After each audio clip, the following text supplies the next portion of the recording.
Artificial intelligence is here. No, seriously, it's making our toasters smarter and our dating apps more depressing. But with great power comes, well, a lot of potential problems. That's why we need to talk about AI regulation. Basically, it's like setting some ground rules before things get too Skynetty. Imagine AI as a hyperactive puppy. Sure, it can fetch you the newspaper and maybe do your taxes one day, but it might also chew up your furniture, eat your homework, and accidentally launch a nuclear weapon because it saw a squirrel outside. Hopefully not. Regulation is like puppy training, but for something that could potentially control our traffic lights, healthcare, and God forbid, our social media feeds. We're not just talking about stopping robots from taking over the world, although that would be nice. We're talking about making sure AI is used ethically, responsibly, and in a way that benefits everyone, not just tech giants with more money than sense. So, who's actually making the rules in this brave new world of algorithms and data points? Well, it's a bit of a mixed bag, frankly. The European Union, always a fan of a good regulation, is leading the charge with the AI Act. It's like the GDPR of AI, which, depending on your perspective, is either reassuring or terrifyingly complex. China, meanwhile, is taking a more full steam ahead approach. They see AI as a key part of their economic and technological dominance, which, let's be honest, is slightly concerning given their track record on privacy and freedom of thought. And then there's the US. They're somewhere in between, trying to balance innovation with, well, not letting Facebook accidentally sell your grandma's identity to a Russian bot farm. It's a work in progress, to put it mildly. Here's the thing. Nobody wants to stifle innovation.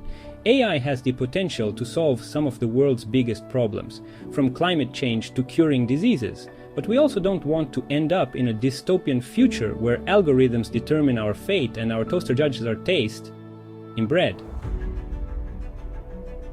It's a delicate balance, kind of like trying to ride a unicycle on a tightrope while juggling chainsaws and live kittens. Don't try this at home, kids. We need to create regulations that encourage responsible AI development without strangling it in red tape.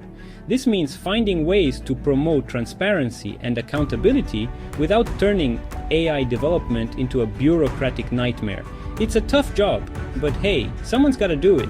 Maybe we can get the robots to help us regulate themselves. Just kidding, unless... So, how do we actually regulate something as complex and rapidly evolving as AI? Well, it's about more than just stopping robots from going rogue. We need to think about things like algorithmic transparency, which is basically making sure we understand how AI systems make decisions. Because let's face it, if we can't even understand why our Spotify playlist is so messed up, how can we trust AI with more important stuff? Then there's accountability. When an AI system screws up, who's responsible? The developer? The user? The robot overlord who's secretly pulling the strings? We need clear lines of responsibility to make sure that when things go wrong, someone, preferably a human, can be held accountable. And of course, there's the whole ethical can of worms. We need to make sure AI is developed and used in a way that aligns with our values. This means tackling issues like bias in algorithms, protecting privacy, and ensuring that AI benefits all of humanity, not just a select few. It's a tall order, but hey, we humans have tackled big challenges before. And if we can regulate things like nuclear weapons and reality TV, surely we can figure out how to keep AI from turning into a real-life Black Mirror episode, right? If you found this video insightful, please like, share, and subscribe for more content on AI and technology.